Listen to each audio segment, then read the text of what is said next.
Hold on one second. Okay. Uh, Oh, you got an alarm going off. yeah.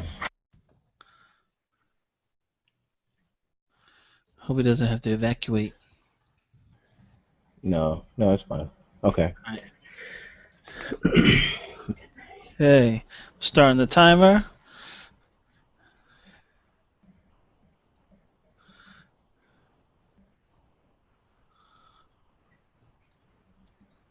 Let me know when you're ready, Joe. Oh, I've been ready. Oh, okay. It's just starting the timer. Okay. Yeah, it's already. Yeah. Hit it, Malik. Go. All right. Good evening, ladies and gentlemen, and welcome back to the Agents of Helm, our weekly edition. I'm Malik, and I'm joined here by my fellow agents, Joe What's up? and Johanna. Hey. And Lorenzo may be jumping in and out. He's off somewhere doing something, God knows what. But he's not here. He's not here with us. So you've got the three of us for tonight to give you a quick weekly roundup and talk some really fun Walking Dead stuff.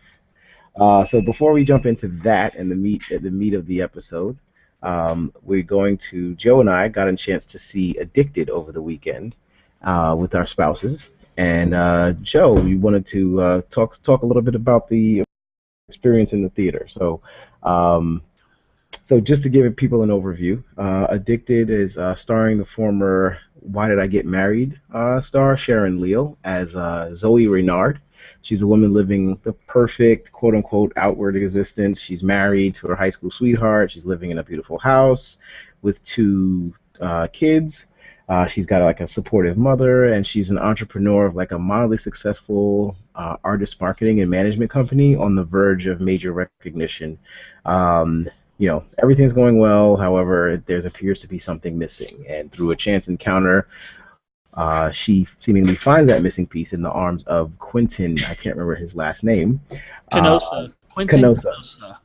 an artist whose passion for his work is matched only by his instant attraction to Zoe. The affair wakes up a slumbering beast inside of her, and a thirst that can only be quenched through more frequent and perverse sexual encounters. This leads Zoe down a path that she may not be able to walk away from, and threatens to ruin everything that she's worked so hard to achieve. If she can't face her reality and break the habit in time, she could lose everything. So that's a pretty, basic overview as to what the movie's about. Of course, this is based on the Zane novel of the same name, which came out somewhere around almost 10 years ago.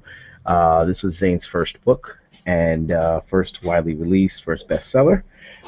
So, Joe, what did you think about the movie? Well, I could get addicted to never seeing Addicted again very easily. Clearly, this movie was made for women.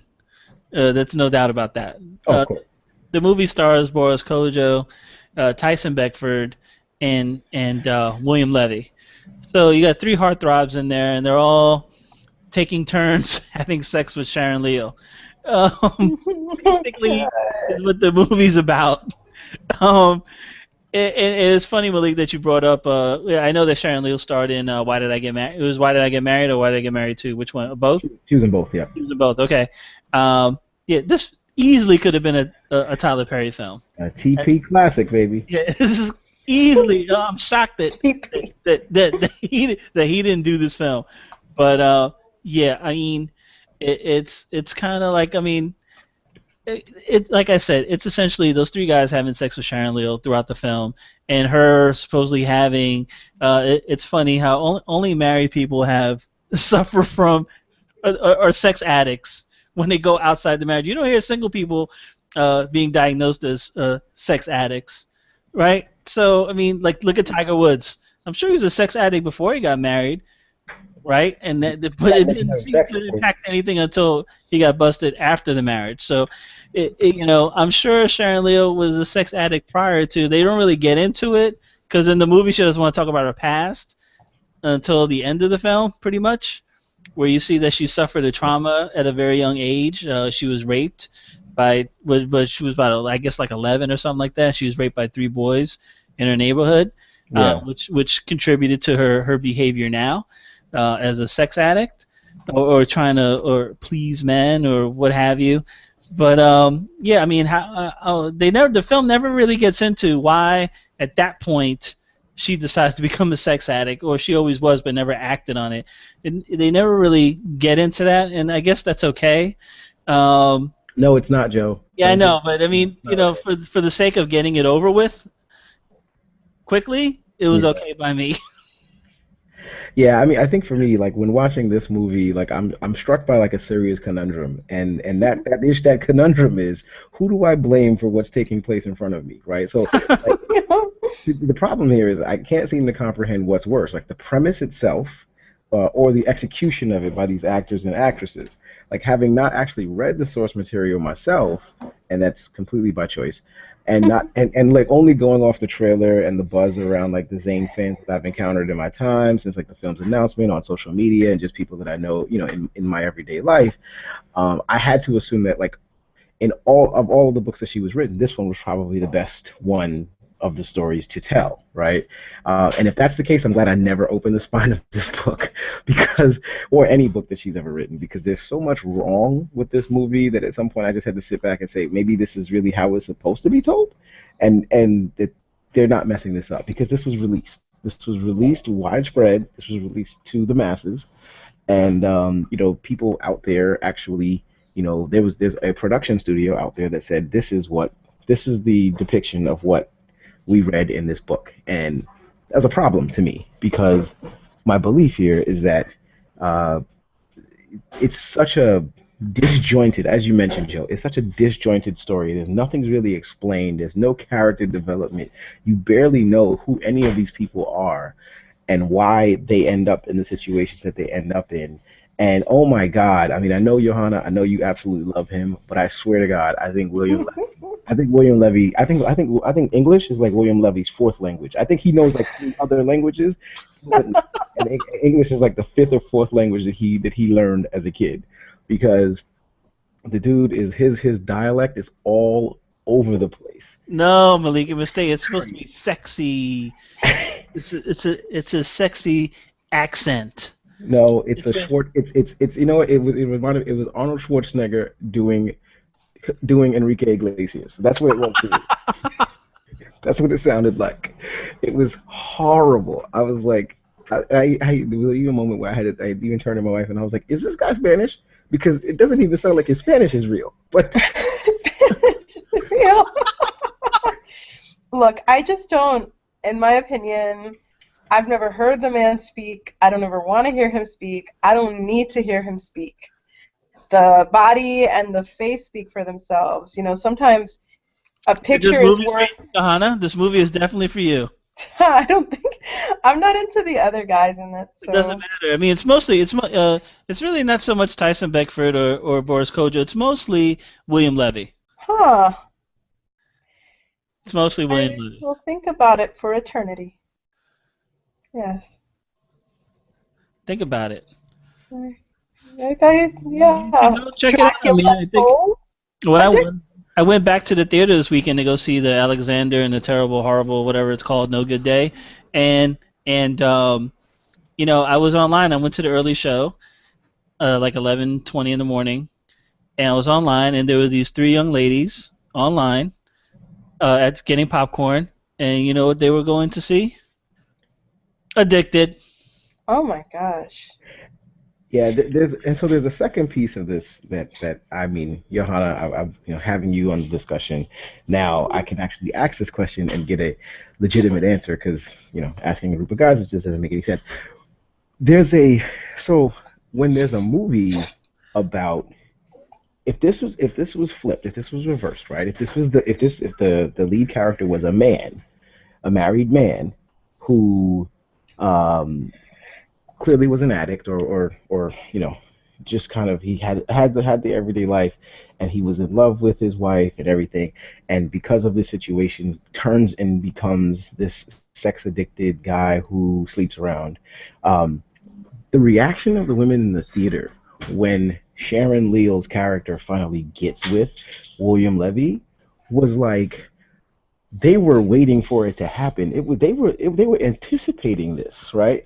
And so when I'm in the theater watching this, I'm like, she's cheating on her freaking husband. Can we like nobody seems to care about that because William Levy is freaking hot. But if it was reversed and William Levy was the married man and he was sleeping with Sharon Leal, the world would have gone still, right? These women would have gone absolutely apeshit watching this man cheating on his wife, but watching the wife cheating on her husband with William Levy was okay. It just seemed it boggled the mind, and I was like, I have to talk about this on the podcast because it just didn't make any sense to me.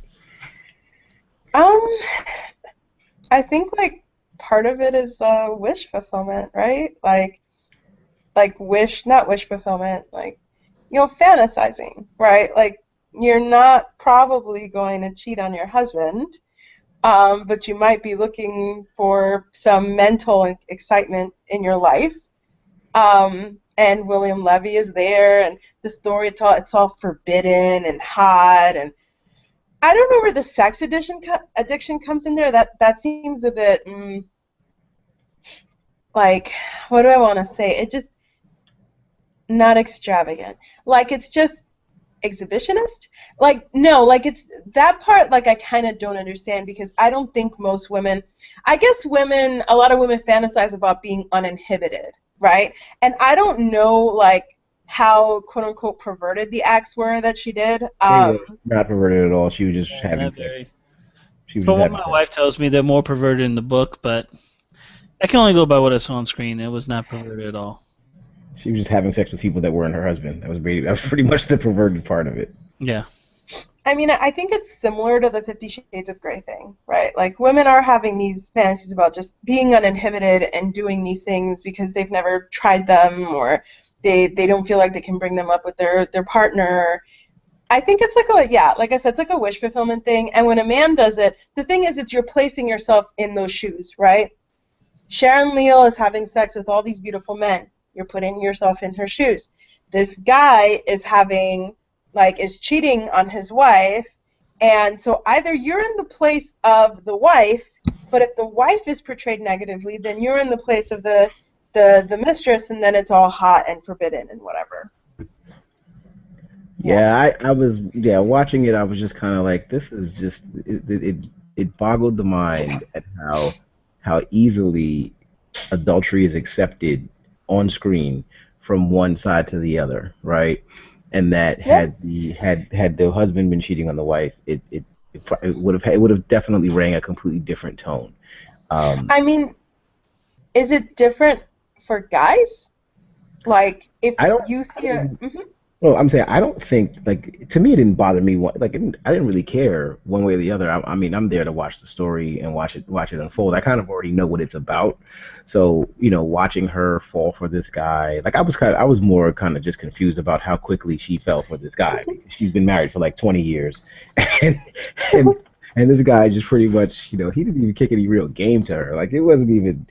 It was kind of like when you're William Levy, you don't have to kick much game. You just got to smile and wink, and that's it. And speak inaudible English, right? And the panties I really need to hear this. I want to know. It's like I want to know more about him because I don't understand what the fuck he's saying, right? So it's like so maybe that's the intriguing part. Like I have no clue. But yeah, look. We've already spent way too much time talking about a movie that we did not like, Joe. Yes, let's go on. Let's talk. Let's talk about something that we all loved, that we all love. Yes, absolutely, and that is The Walking Dead. Season 5 premiere. Season 5 premiere started on Sunday night. All the agents saw it. We are definitely, if you guys don't know yet, we're avid watchers of The Walking Dead. We have been watching. We actually did multiple reviews of the previous season. So you can go back to some of our old episodes and check those out if you really want to see. But enough about that week of hell season. Malik, we have to congratulate Johanna on the feat that she just pulled off. Yes. Johanna, congratulations. I can't believe you did it. You watched all 4 seasons in about how many weeks did it take you? 2 weeks. 3 weeks. 4 seasons of The Walking Dead in anticipation of season 5. And now you love the show. Is that correct? I do actually. How I many think if episodes was this? How many episodes was this? I'm just curious. How many episodes is Walking Dead? Like, is it 32, 30? 48, like it was like 58 episodes. Good Lord. Okay. All right. Yeah. Hey, really? Yeah, that's right. Yeah, I think so. It's two of the seasons had 16. I think 3 of the seasons had 16, and the first one had 10. No, the first season only had It 6. had 6. Yeah. All 6 right, so 54. And then season 2 had. Well, go ahead. Don't worry about it. Well, You either way, watched a lot of episodes. I'm just comparing her 54 episodes to the 6 episodes of Pride and Prejudice that I have to watch, and thinking That's right. which one is the bigger feat, actually. Oh, Yeah. Yeah, I mean, the bigger test of will. It was. Go ahead, Joanna. I mean, I understand that there is some pain involved, but it'll be worth it. I'm actually very excited for Thursday, but it's very violent. I wouldn't have watched it unless I had been compelled to. The season premiere this time was extremely violent, and we'll get into that later. But I love it. The character development is it's excellent. And I really like the fact that, it's like you have to be bad to survive. So it might seem unrealistic that these people are like the fucking A-team. Like, they're just like, pow, pow, pow, yeah, woo! But you kind of have to be that way or else you'll die. But also, they became that way because they were together. So Right. I like it. I'm not going to lie, I'm a fan of Daryl. I feel like I'm not original in that. Not just the fact that he's fine as hell, but his character is also very interesting. Now, was he fine before The Walking Dead, or is this? Was he fine? Like in what was the movie, the big movie? Lock, Stock, and Two Smoking Barrels. He wasn't in Lock, Stock, and Two Smoking I'm Barrels. sorry. Oh, Boondock Saints? Boondock Saints, yes. Sorry, I confused those. I never saw that, but What? I saw. You put that on your assignment list. You have to watch Boondock Saints. Okay, I will. I saw him. I think I talked about this. I saw him in the Lady Gaga video for Judas, and he is Judas in the video, and he was really cute then too.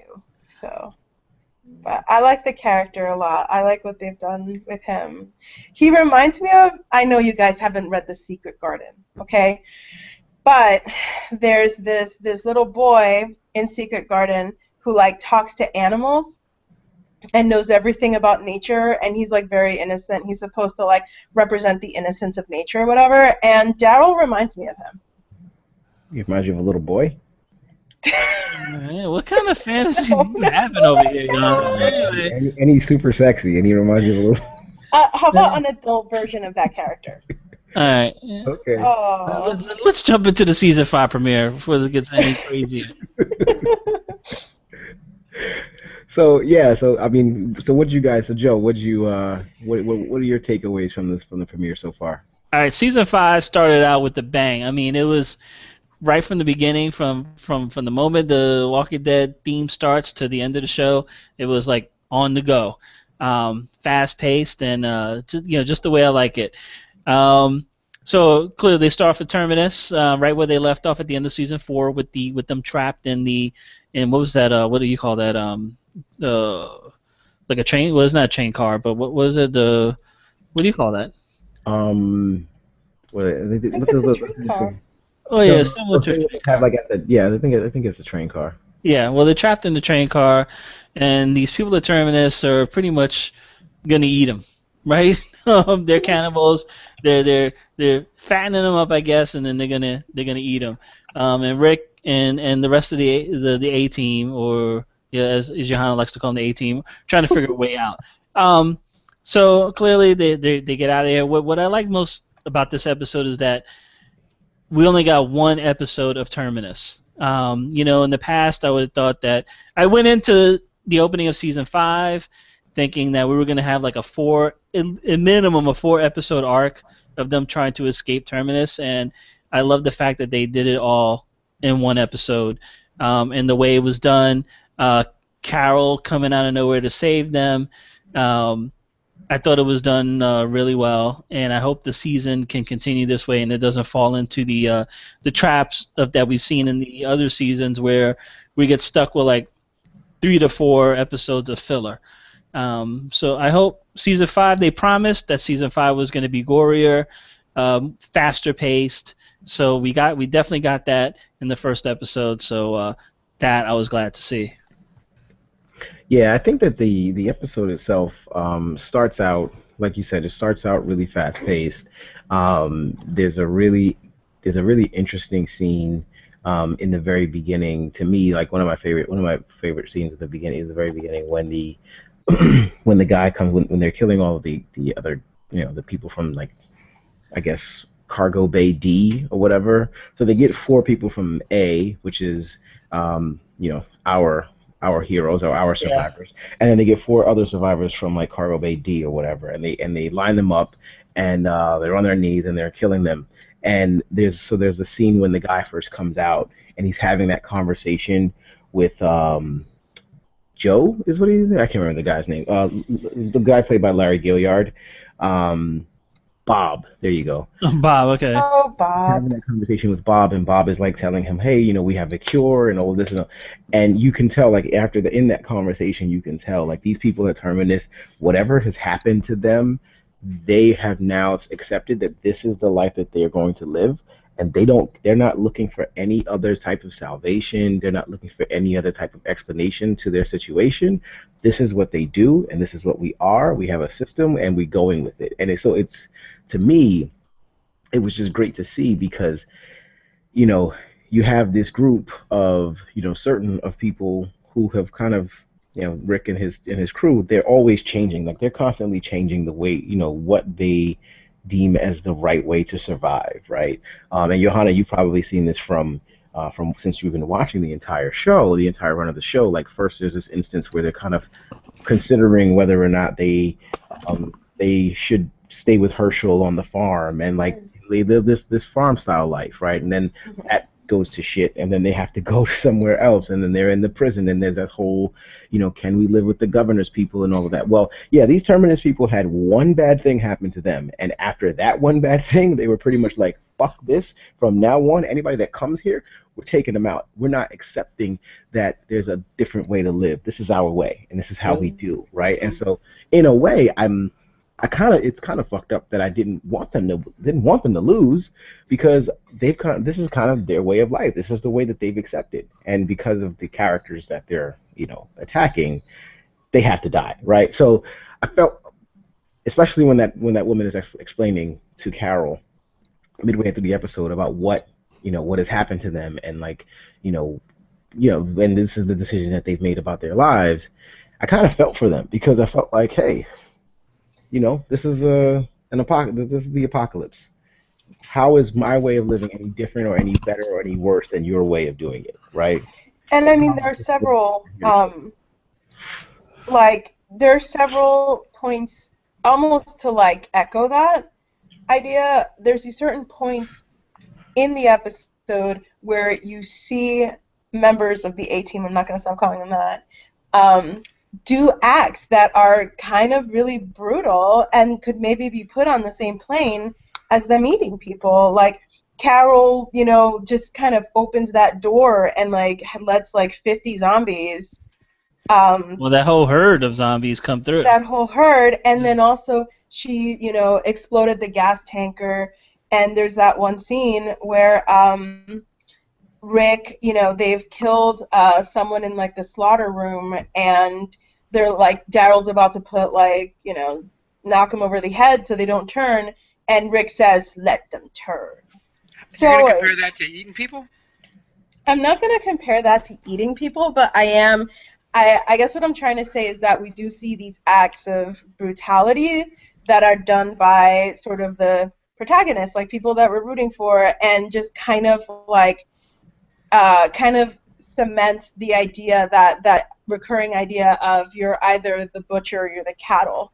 That, like, just Malik, what you're saying is that you're either the butcher or the cattle, Well, I And mean, I was gonna say, I think the saying was that he used was you either a butcher or the butchered. Um, I believe Well, I that mean was the that saying was that he used. that was why it was important that they let that one guy out, the crazy guy that ended up getting eaten 3 seconds later. oh, I'm sorry, I What? thought it was really funny. Well, again, Carol didn't kill. Well, I forget her name in the show, but she didn't kill her. Carol just opened the door and let the zombies in. Yeah, she did Let kill her. them kill her. She did kill her. That is killing. That's Huh? you shot Yeah, I her. mean, I'm saying she didn't kill her by her own hand. She decided to let the zombies eat her instead. That's pretty much your hand. Which is Yeah, yeah. well, that's which is worse. It's worse. Yeah, which is worse. She your wanted hand her to opened the really door. feel it. Right, and that's what I mean. The decisions that our protagonists, that we've been following over the past 4 seasons, a lot of the decisions that they make as a fan, they're deemed as acceptable circumstances of the situation. But yet and still, when you watch now the governor, I wouldn't compare this to, but when you watch these people in Terminus and you start to see and you hear about, like, you kind of hear little semblances of what their story was and why they came to the determination that they did about the people around them. It's kind of like, well, I can kind of see where you're coming from. I don't understand the eating people business. I mean, I guess, look, you got to eat. So if you're not going to hunt and you're not going to run out there, if there's no cattle out there to actually kill, you got to figure out what you got to do, whatever. But in terms of not trusting anybody and anyone that comes into our space, we are going to kill them and take whatever it is that they have, right? Like, I think in that type of situation, that's a very real and an understandable approach to take to the situation. Am I wrong? No, I think it's one that we've seen the protagonist take, like, piecemeal. It's just that these people have taken it to the next horrifying level. Well, I think right? Carol makes the point that I think when she said, the way I took it, when she said that you're not here, you're not really here. She says that to the woman right before she opens the door and lets the zombie in, and neither am I. To me, that meant for Carol had gone over that edge. She had gone over the edge. She thought of herself as no better than those people at Terminus, and so it's that whole concept. I think that's the premise of The Walking Dead is when they're referring to The Walking Dead, they're not talking about zombies. They're talking about the people the survivors that are still there. Right. And what does it mean to survive? What does it mean to, like, keep your humanity? So when do you stop being a survivor and just another version of a zombie? And I think what Carol was saying was that we've both crossed that line. Yeah, I mean, I definitely agree with that premise. So my belief then, my question then would be in regards to has this, with what happens at Terminus and them killing all of the people, and just, is that just the the end result of people trying to survive, or is it a turn towards something where I don't think they're going to be able to come away? Like, can they reclaim that sense of I guess that normalcy that they're trying to strive for, right? That answer that was why it was so important that they opened that trailer for the guy that died 3 seconds after they let him out. Mm-hmm. So it's still there, is what you're saying? Yeah, I think they're bringing themselves right up to that line, but they're only going to cross it if they really have to. I mean, you watch them throughout all the other seasons. They'll do anything to defend the pack, but as long as you don't mess with them, they're not going to look to start a fight with you either. They'll pretty much leave you alone as long as you're not trying to take their food or cause them any harm. They're more than willing to let you go. They're not just going to kill you just to kill you. Right, but that in case that's kind of what I'm talking about, is that how are the people at Terminus supposed to trust, based off of the things that we've seen happen to them or heard happen to them? How are they supposed to know and trust what Rick and his clan are there to do? And if they can't trust it, and if they can't trust it, and if they don't know, how is what they do any different than what? The problem is they're luring people in to kill them. It's not like they're defending their area from other people. They're luring people in with the hope of someplace that with hope of salvation when they're really not promising that. They're promising to send them onto their salvation by killing them and eating them. You know, it's totally different. I Well, mean, do we Steve have any? Do we have any? doesn't go looking for trouble. They're not trying to No. kill you. They try to get their food the right way. But Malik, to get to your point though, Malik, I think that's what people love. I think that's why people really love Rick, is because Rick dances on that line. He jumps over it all the time and comes back and goes over and comes back. So there are times when I don't think Rick is any better than those people. Where I mean, he's gone completely over the edge at times, and then he somehow always manages to come back.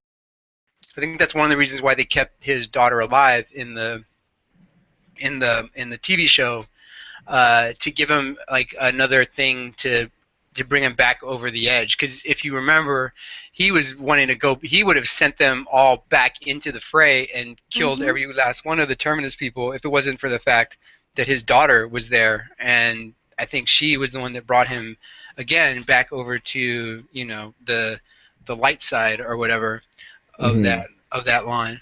So yeah, I mean, to answer your question, I think that's what the whole show's about, right? Grappling with that issue of like how far is too far, and when do you sacrifice who you are in the name of survival? When does that end up sacrificing your humanity?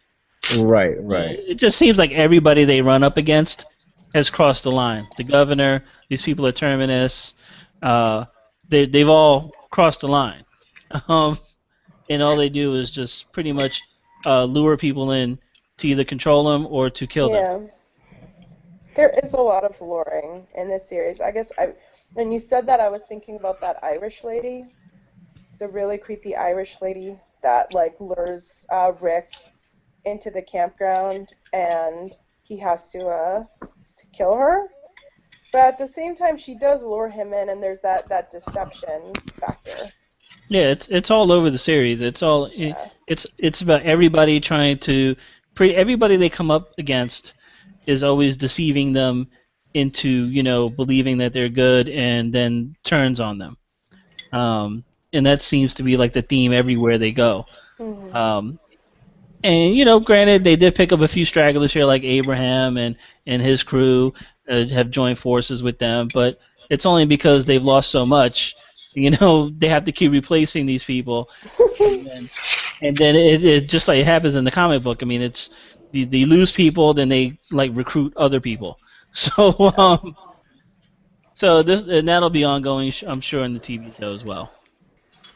Yeah, I feel like they're going about. I feel like they kind of go about their situations the wrong way. In the way that they kind of recruit their people. People just kind of join the team as it were. Like they don't. There's no vetting process for a lot of these. Well, they have the 3 questions that they ask. Yeah, they have the 3 questions. Yeah, but even, have you ever killed somebody? But are they really? I mean, how valid? How valid does that make a person? Does that make an individual? Like to me, you got to stay on the outside for. What would your vetting process be, Malik? Well, Lorenzo, we've already had this discussion. I'm not vetting anybody. It's whoever was with me when this shit turned. Those are the people that are with me, and everybody else can kick rocks. Okay, and if it's 4 of us. But the thing is, you lose those people, Malik. Maybe you started out 20 strong, now you're down to 5. And when the people that you were with die, then you're done with people. Pretty much. I would be that guy that came out of the trailer screaming all kinds of. You would be Morgan. Morgan. I'd be that guy. Better than that. I would be that guy because I've always felt like in that type of situation, it's just really, really difficult to make a decision, to make a valid decision about who to keep and who to let go of, right? And so you don't know these people, they don't know you, and this is the ultimate game of survival. Yeah, I feel like that's been an ongoing point of contention with us, is that you feel that you would be better off on your own. And I think the obvious answer to that is that no, you'd probably be better off if you had some people with you. I mean, I forget who says it. It's like someone says like no one makes it out here without a group. I don't know if that was like the House of Darrells, but and one of them said that to Daryl, but someone said that. The in House fourth of season. Daryl's. Okay, because You call the group that he hooked up with after he got separated? the House of Daryl's, because there's like baseball. It's like the House of Cos. Yeah, exactly. It's like the House of Cosby's. You know, Or they could be the Sons of Daryl. Sons of The Sons of Anarchy, the Sons because they all dress the same. Pretty much, yeah. Chris Christopherson Daryl, baseball hat Daryl. You know, they're all like Daryl, like they're distortions of Daryl, right? But one of them says, even them, they're like, no one makes it out here without a group, and you know, we kind of hate each other, but we still have to roam in a pack. Yeah, and they're all dead now. My favorite character thus far has been Morgan, and Morgan has been pretty much a lone wolf. And watching what he did to that town that he pretty much called his own for a large portion of the time while he's been on his own, that showed me that you can survive on your own. You can. You can, but it's a very lonely existence, and you got nobody to watch your back. Anybody watch my back? So, see, even that person back there agrees. No. Got guns, man. Got guns. Guns. If it's only one person firing, like they never showed Morgan's little town come under attack. But if the governor had gotten there, he would have just taken over. Or if anybody else, with any kind of training, could have taken that town over. I wonder if that'll be in the second episode. Will be a flashback to how Morgan gets out. Or why he leaves.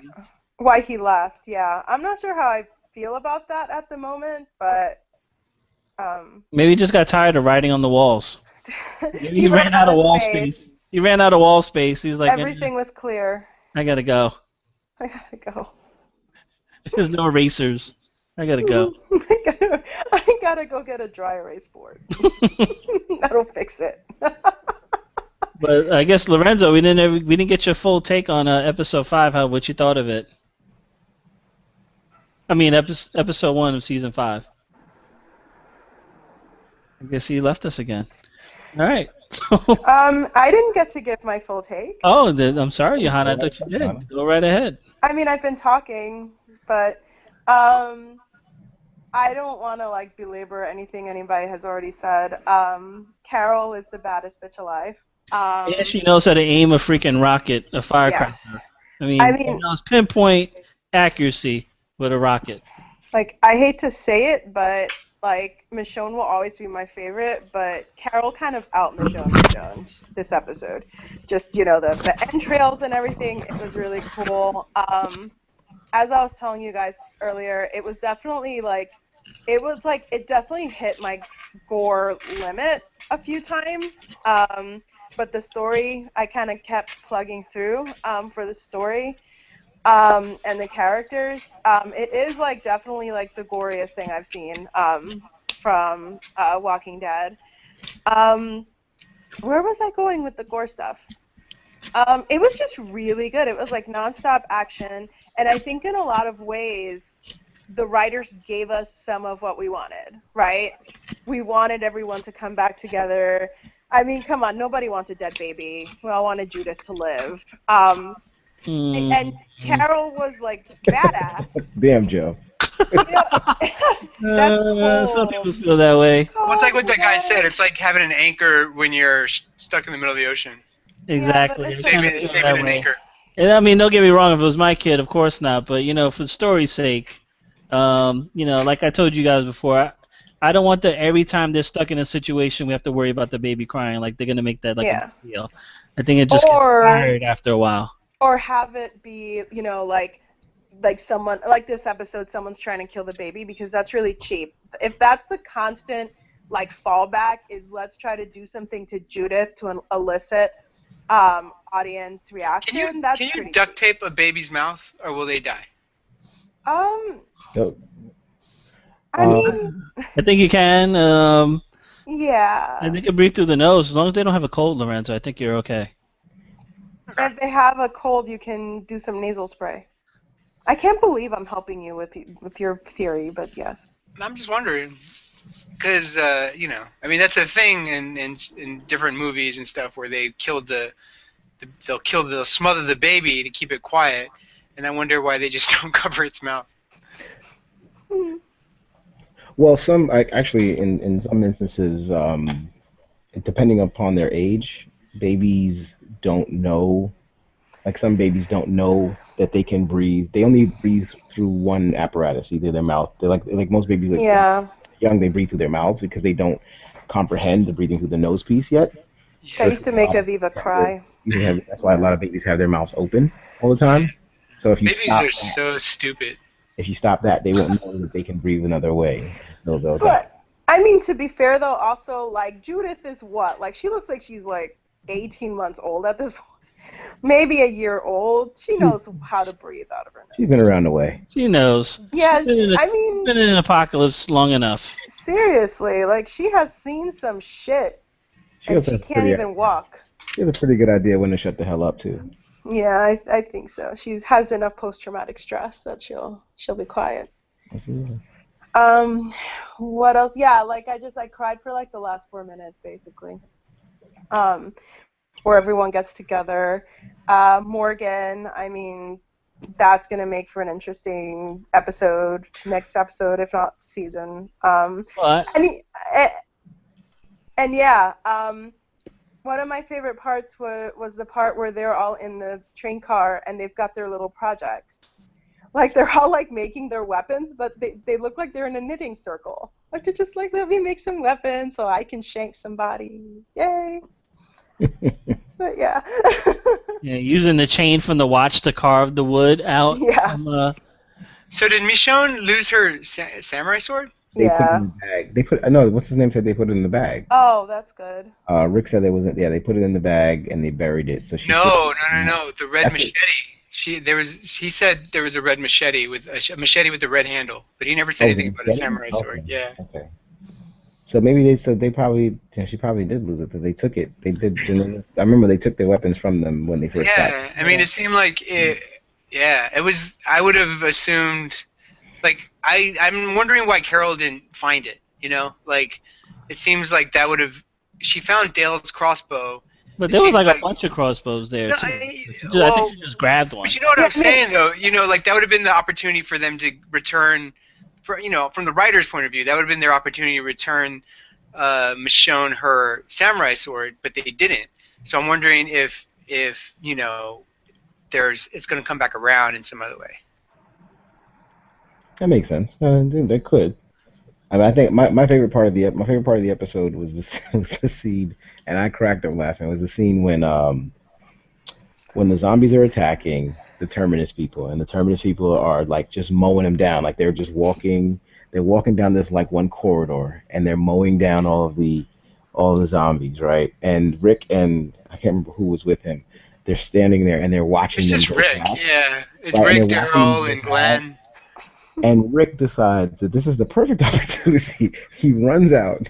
He kills one of them, grabs that guy's gun, and just mows them. Yeah, I love that.